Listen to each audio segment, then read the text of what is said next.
Alright guys, welcome to the Cash Rosenbauer. No, I'm excited to meet all of you, so introduce yourselves. Yeah, Dan Atkinson, I'm the Fire Chief of the Victoria Fire Department. Very nice. Yeah. Corey Mears, Master Mechanic for Victoria Fire Department. Master Mechanic. That's I was a mechanic before I became a firefighter, Nice. so I know Nice. I know that Master Mechanic is We something. knew the connection. Yeah. Ryan Hayes, Master of Nothing, Assistant Chief with Vancouver Fire. Nice. And Tyler Moore, Deputy Fire Chief with Vancouver Fire. Awesome. So Vancouver, Victoria, or who's Victoria? Victoria. Vancouver. Yeah, awesome. Yeah, as we're riding here, they're explaining. So Victoria, you guys are waiting on your first truck, right? We are, yeah. Already ordered a second? You got her. Dude, that's Absolutely amazing. And you guys already got yours? We've had ours in service, and it's down here on the show, on the showroom awesome. floor, and Yeah. so we're excited to get back in service. That's beautiful. Yeah. What was it like, you know, getting the first electric fire truck? Yeah, it was a little bit nerve-wracking to make sure that staff was would be happy about having it. I was gonna say, yeah. But they actually really adopted really quickly. Really? Yeah, wanted to go out and train on it as much as they could, and That's get as cool. many reps as possible, and yeah, we had Rosenbauer really helped us having people there 24/7 with our staff. Yeah. And then it ultimately all worked out fine. They left, and we just kept on going. That's incredible, because I know I've been a firefighter for 16 years, and we don't adopt change very well. What? I know, man. That's surprising. Yeah. There's only been one thing that I've ever seen adopted immediately without any problems was when we got tablets for our EMS reports. Like, everybody loved it, so we weren't having to do manual reports, so on and so forth. So that's amazing. So you guys excited for your first one? We're super stoked. Yeah. We're fired up. Actually, our whole membership has really embraced the idea. We've reached out to Vancouver a couple times. We asked them how they went through the process, what's working well and what's not. We can't wait to get it. We're super confident in the product, which is why we already opted for number 2. And That's a lot of trust, man. It's a lot of trust. That's amazing. But we're fired up. You know, Corey went over to Lynn's and did all the training to be able to service the truck and do all the mechanical work on the truck. You were over there for like 3 weeks. Yeah. And so we're pretty confident that not only when we get it is it going to be awesome, but we know that we got the best guy servicing it too. Yeah, So we're in a really good spot. That's really, really cool. Yeah. So you're a master mechanic. I was an atrocious mechanic. Is that the true story? Actually, 2 things. One, when I left to go to EMS, I went back to do something. I went to pick up my last check, and the general manager comes up to me and goes, "The last 2 weeks, we've had 40 cars come back that you worked on." I was like, "What?" Sure it wasn't their fault. He's like, Jesus. And then he's going through my toolbox my last day. They just like standard stuff, and he's going through making sure everything's good. I open up my bottom shelf, and there's 1,000 bolts in there. 1,000 bolts and nuts. He's like, "What is that?" I go, "It was leftover bolts." He goes, "Get out." That's it. Yeah, so definitely not a master mechanic. He's blown away right now. He's like, "Oh my God." So you guys 24/48, or what's the schedule? We work 24 on, 48 off, 24 on, and then 4 days off. Nice. That's amazing. We are starting that same shift on October 25th. We're still running 10s and 14s. Okay. Yeah. So we just finished our first round of collective bargaining, and we're starting the pilot on October 25th, I think it is. So it's That's coming. amazing. Yeah. I assume. Members are super excited. I was gonna say, I assume they're stoked about it. Well, you know, like the change thing, right? You know, it's That's funny, an easy change too. Yeah, that's a real easy change. It's all I have to do. Surprise! But they seem to be adopting it incredibly quickly. Yeah. Yeah, Can I get back on that ship?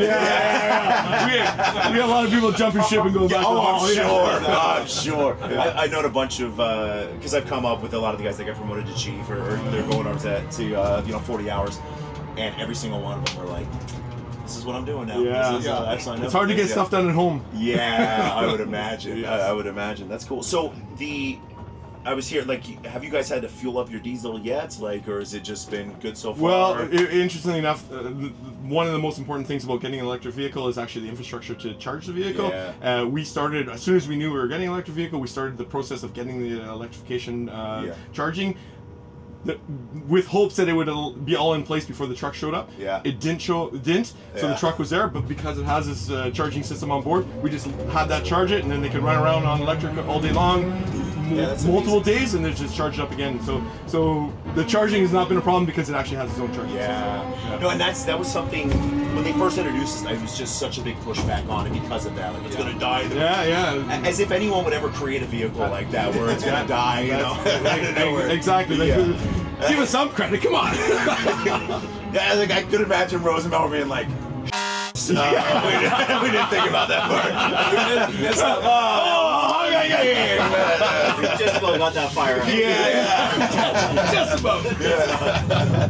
That's so cool. No, I think all of this in general has just been a really cool push to move this stuff out, and I think it can be the change in the way we're doing stuff. I was telling them, my truck, I drive an engine, we're putting 30 gallons of diesel every shift, every single shift. It's insane. Did you get to do the trip to Austria for this? 3 times. I'm sorry about that. Was horrible. Yeah, it was. Yeah, we have to do whatever. Oh yeah. And just for us, the electric vehicle was definitely a bonus, but all the ergonomic capabilities of this truck, our staff, we had an engine committee. They said smaller trucks, more maneuverable trucks. Yeah. This truck hits all those things. Yeah. It just happens to be electric as well. Yeah, because they can crab walk. I mean, the maneuverability. This is insane. Unbelievable. Even this. Well, that's what I was just going to say. You know, you're exactly right. Yeah. Like the electric piece is one thing, but you can't do this in any of our other rigs. This is amazing. This is unreal. This really not without is. headsets. Not without headsets, right? Yeah. And you can't have And this, still this level of disconnected. interaction. No, there's not a chance. You got the doghouse in between everything else. Yes. And the noise, how long? I mean, look at we're standing with no headsets on, and we're just talking. That's like huge. Man, to actually be able to talk to your crew, have a review on things as you're going back. I 100%. You can actually turn this way too, but I don't think that's suggested. No, don't. Yeah, he'll do it. I can do it. I will show you I can do it. It's good, man. But one of the things I was blown away by was they were saying in LA they went there, they're going up a hill, and on the way up it used a lot of power. Yes.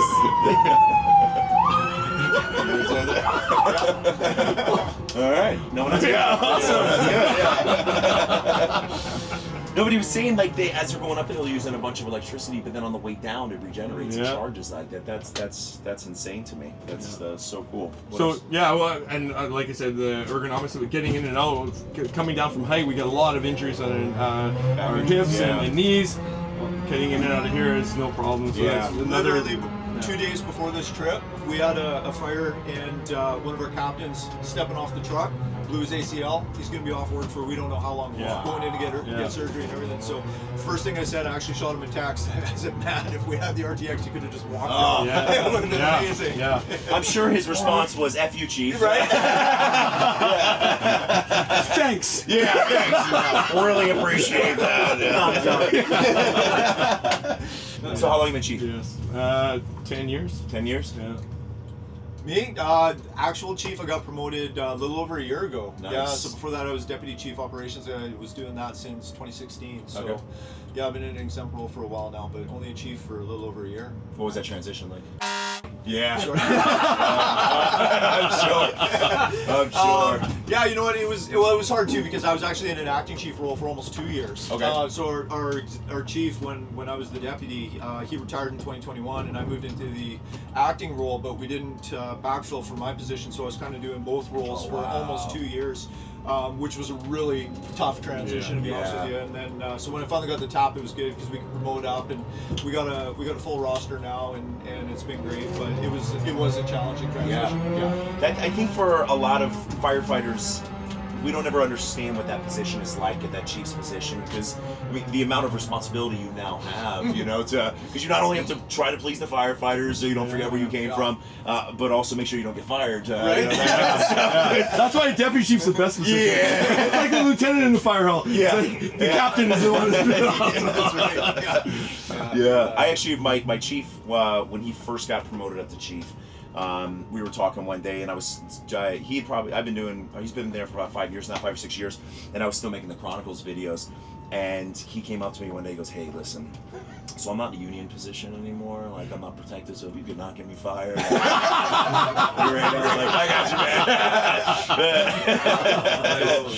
Yeah. What about you? Well, I tried to get myself fired a couple times. Oh, there you go. Chief. It didn't work, so I thought I'd try it when I was a chief. Yeah. I started in 2019 as a chief, and then COVID cut me a little bit, so I went back to the fire hall for a year and a half or so, and then once things opened up again, I was able to come back into that same position in fleet, and so I've been in there since early 2022. That's amazing. Wow.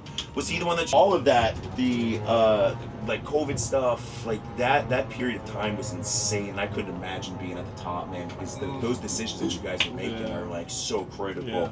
That's cool. One of the things we did that was actually worked out really well, we actually made a COVID task force that had the union and the exempt chiefs all in one, so every decision that was made was automatically made with both sides agreeing to it. Because we didn't have to make a decision and also get the pushback from the union. That's smart. Yeah, it worked out really, really well. That's way better than what we did. It worked out perfectly because ultimately anybody complained, go talk to the union. They agree to it too. Yeah, that's hard because any of those decisions, because if you make the decision too fast, everyone's pissed off. Oh yeah. If you don't make the decision fast enough, everyone's pissed off. Yeah. Like, pretty much like that all the time. Yeah.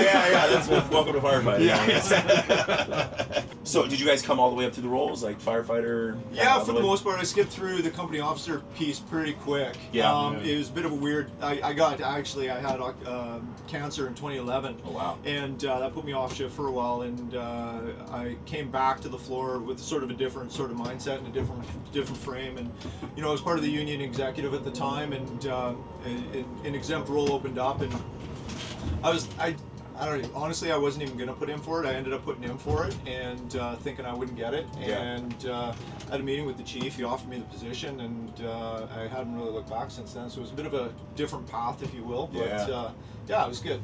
That's amazing. Yeah. Yeah, my chief, all the way through, like firefighter, driver, captain, short amount of time in the battalion chief, and then moved into the chief's position. And it was cool. Our chief that changed everything for us came from outside.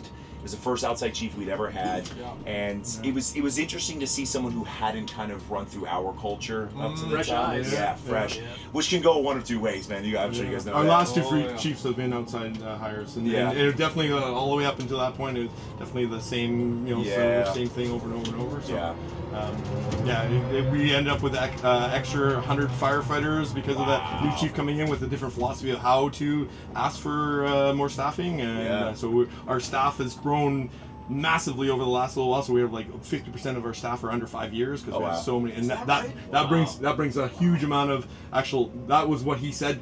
Growth will be actually harder than actually not staying the same, because having firefighters that are only 5 years will usually rely on all the seniority and all the experience, and now you have a very small amount of people that have that.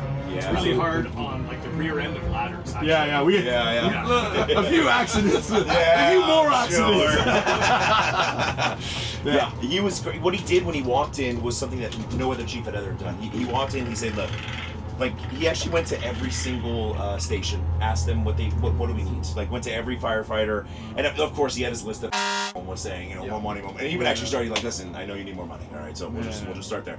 But what was so cool was at the end of everything he said, hey, listen, I'll do whatever I can to make this department better for you, whatever I can. And as long as you are good, you make us look good to the public, I will stand up for you all day long. But if you make us look stupid, I'll fire you. I was like, all right, man, that's perfect. So it was beautiful. That's the way to do it. It was, dude. he created something that no other chief had ever done. Loyalty. He created loyalty in us, and whatever he needed, we would do it, man. Well, guys, thank you for taking Rosenbauer, Cash Rosenbauer. I think this was fun. We had a great time. So awesome. Appreciate it, brothers. Excellent. Thank you. Awesome.